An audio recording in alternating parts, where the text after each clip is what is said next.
Hey everyone, ready for a deep dive? Today we're going to be tackling this book, Don't Believe Everything You Think, by Joseph Nguyen. Oh, yeah, I've heard of this one. You probably have. It seems to be getting a lot of buzz. Hmm. It's all about, how our thoughts, not external things, are often the root of our suffering. Yeah, which is kind of a tough pill to swallow. It is. Yeah. But the book thankfully doesn't stop there. It also gives us a path to actually find peace and joy. And it does it by helping us change our relationship with those thoughts. So that sounds a lot more promising. Right. Like, how do we actually do that? Mhm. And that's what we're going to be exploring today. That's what's so cool about this book. It connects those ideas to like really old traditions too, like Zen Buddhism. Oh, interesting. He's not just making this stuff up. It's wisdom that's been around for ages, Okay, so Zen, less about sitting on a mountaintop and more about quieting the mental noise of everyday life. Exactly. And to kind of show this, Nguyen uses this Zen parable called The Young Monk and the Empty Boat. Okay, I'm intrigued. So there's this monk who's trying to meditate, but he just keeps getting distracted by everything. Like birds chirping, wind blowing. It's driving him nuts. Yeah, I can relate. Right. And he thinks like, if I could just find some peace and quiet, then I could finally meditate. So he rows out to the middle of a lake, to get away from it all. But then this empty boat drifts into his path and bumps into him. An empty boat. Seriously. I feel like if you're trying to meditate, you'd be used to things not going your way. You would think, right? Yeah. But he totally loses it. He flies into a rage. Oh, boy. And that's the whole point of the story. It wasn't the boat itself that made him angry. It was his reaction to it.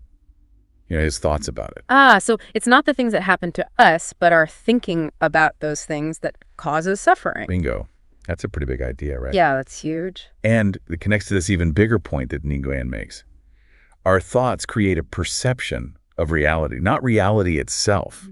It's like when you see people arguing about politics. Everyone's looking at the same situation, but their thoughts create totally different experiences. So two people can be in the exact same situation, but one person's happy and the other is miserable, and it's all because of how they're thinking about it. Precisely. It's not about pretending that bad things don't happen. It's about realizing that our thoughts are like adding this layer of interpretation on top of things. And that layer is often what causes the most pain. Okay, I think I'm starting to get this don't believe everything you think thing. But what about when our feelings feel so real? Like they're completely controlling us. How much power do we actually have over them? More than you might think. Remember that example Nguyen gives about hating your job? Like even when you're at home watching TV with your family, just the thought of work can totally ruin your mood. Ugh, yes, I've been there. Right. The situation hasn't changed. You're physically safe at home, but your thinking about work is creating that negative feeling. Oh man, I know exactly what you mean. It's like you're trying to have a nice dinner out and then suddenly, bam, you're stressing about some deadline. It's like you can't escape your own brain. That's where the whole non-thinking thing comes in. But it's not about having a blank mind. Nguyen makes this important distinction between thoughts and thinking. Okay, I'm listening. He says thoughts are like the raw materials of our minds. They just kind of pop up like bowls in a pot. Thinking is what we do with those thoughts, like stirring them up, adding judgments, creating stories. Okay, so thoughts are the bubbles and thinking is like stirring the pot. Exactly. So how do we stop stirring the pot and letting those thoughts boil over? Well, it starts with recognizing that we actually have a choice. Right. We don't have to engage with every single thought that pops up. We can just observe it, acknowledge it, and let it pass without getting all caught up in it. So it's about creating some space between us and our thoughts. Yeah, like creating a little breathing room. That makes sense. Yeah. So we're not trying to get rid of thoughts altogether, just changing how we relate to them. Exactly. It's a big shift, but it's possible. And it's so worth it. Okay, I'm ready for the challenge. Let's dive into how we actually make that shift happen. Let's do it. So we're not trying to get rid of thoughts altogether. Just changing how we relate to them sounds like a pretty big shift. It is. But Nguyen gives us this really practical framework for making it happen. He talks about creating a non-thinking environment, basically figuring out and then getting rid of the stuff in our lives that triggers our stress response. Yeah. And leads to all that overthinking. Okay, so it's like decluttering, but for our minds. I like that. Where do we even begin? Well, Nguyen suggests doing an audit of your environment, like really pay attention to what triggers your stress, like is it social media, the news, a messy desk. Ooh, yeah, a messy desk definitely sends my anxiety through the roof. So once we know our triggers, what then? Do we just chuck our phones in the ocean and live in a perfectly organized white room? Uh-huh. Not exactly. It's more about making conscious choices, you know? Maybe it's setting boundaries with social media, unsubscribing from stressful email lists, or even just creating a more peaceful physical space. Okay, so it's not about becoming a hermit. It's about being more intentional with the things we let into our mental space. Precisely. And it's also about bringing in more of the good stuff, the things that bring us joy and peace, like spending time in nature, listening to music, connecting with loved ones, creating an environment that nourishes your soul, not just your to-do list. I really like this idea of designing our lives to support our mental well-being instead of just letting things happen to us. It's empowering. It is. And Nguyen takes it even further. He talks about the power of daily rituals, like starting your day in a way that aligns with your values and intentions, whether that's meditation, journaling, or just enjoying a quiet cup of coffee. Oh, so it's about setting the tone for the day, creating a little pocket of peace before things get crazy. Exactly. And you can sprinkle those rituals throughout the day to help you stay grounded. Even just a few minutes of mindful breathing can make a huge difference. Like hitting the reset button, reminding ourselves to come back to the present moment, instead of getting swept away by all the mental chatter. You got it. Now, you might be thinking, okay, this all sounds great for my personal life, but what about work? A lot of us have jobs that can be pretty demanding. How do we apply these principles in a work setting? Yeah, that's a big one. It's easy to feel like we're at the mercy of our jobs when it comes to stress. Does Nguyen have any advice for dealing with that? He does. He talks about implementing non-thinking into our work.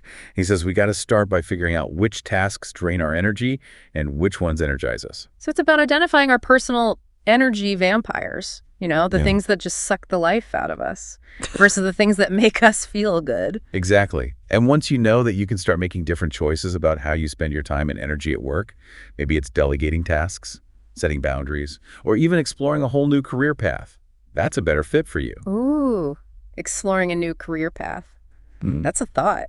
But seriously, I love the idea of creating a work life that feels sustainable and fulfilling instead of one that's constantly draining us. It's about finding that sweet spot where you're challenged and engaged, but not overwhelmed and burnt out. Okay, so we've talked about creating a supportive environment and being mindful of our energy, but what about those pesky bad habits? We all have them. Right? Those patterns of behavior we know aren't serving us, but we just can't seem to break. Does Nguyen have any guidance on that? He does. And he frames it as a journey of self-discovery. It starts like most things with awareness. Really get to know your habit. What triggers it? What thoughts and feelings come up? What are the consequences? It's like doing a deep dive into the habit itself. Exactly. Map it out so you can really see it clearly. Then you can start to pinpoint the underlying beliefs and thought patterns that are driving the habit. So it's not just about willpower, it's about understanding the root cause of the habit. Right. Once you understand the root, you can start to question those beliefs. Like, are they really true? Are they helpful? What would happen if you let them go? It's like becoming your own therapist, challenging those limiting beliefs that have been holding you back. And as you do that, you create space for new, more empowering beliefs to emerge. Okay, I'm seeing a theme here. It's not just about stopping the negative, it's about actively cultivating the positive. But how do we do that in a way that feels authentic and not like we're just putting on a happy face? That's where connecting with your intuition comes in. Nguyen talks about how our intuition is always guiding us toward what's best for us. But it can be tough to hear that voice amidst all the mental noise. It's like our inner compass, but sometimes we're so busy looking at maps and GPS that we forget to trust our own sense of direction. Exactly. And that's why cultivating a state of non-thinking is so important. It allows you to quiet the chatter and tune into that deeper wisdom within. So non-thinking isn't just about feeling calmer. It's about tapping into a whole other level of wisdom and creativity. This is pretty mind-blowing. It is. And it's not some mystical ability that's only for monks or gurus. It's available to all of us. That's encouraging to hear. But what happens when we inevitably slip up? We're human. We're going to have moments where we fall back into old patterns. How do we deal with that without getting discouraged? Nguyen emphasizes the importance of self-compassion. Right. It's not about beating yourself up when you make a mistake. It's about gently guiding yourself back on track. Yeah. Every time you catch yourself falling back into an old pattern, it's an opportunity to learn and grow. That's such a relief. It's like giving ourselves permission to be human, to not have it all figured out. Exactly. And that's where the real transformation happens. Yeah. In that space of acceptance and self-compassion. Welcome back to our deep dive into Don't Believe Everything You Think. We've been talking about how our thoughts can actually create suffering, and how cultivating this non-thinking can lead to a more peaceful and joyful life. And in this last part, we're going to get into like the nitty-gritty, the actual techniques and strategies you can start using today to actually experience the benefits of non-thinking. Yes. Let's talk about how to put this wisdom into practice. So the foundation of it all is just becoming more aware of your thinking. It's like working a new muscle. It takes practice. Right. One thing Nguyen suggests is setting aside a few minutes each day to just observe your thoughts without judging them. Just noticing them as they come and go, like clouds drifting across the sky. So not trying to analyze them or stop them, but more about creating that space of observation. Almost like watching a movie in our minds. Exactly. And as you get better at being aware of your thoughts, you start to realize they're not actually facts. They're just, mental events. Which means we don't have to believe everything we think. We have a choice. That's it. That choice is what gives us the power to create a whole new experience of life. Okay, awareness is step one. What's next? How do we actually start changing those thought patterns that aren't doing us any favors? Nguyen suggests questioning your thoughts, like really putting them on trial. He gives us these helpful questions to ask ourselves, like, is this thought absolutely true? How do I feel when I believe this thought? Would I be willing to let this thought go? So we become our own inner detectives, investigating those thoughts to see if they actually hold up. Exactly. And the key is to be curious and compassionate. Yeah. Not judgmental. You're not trying to beat yourself up for having negative thoughts. It's more about gently guiding yourself back to a more peaceful state of mind.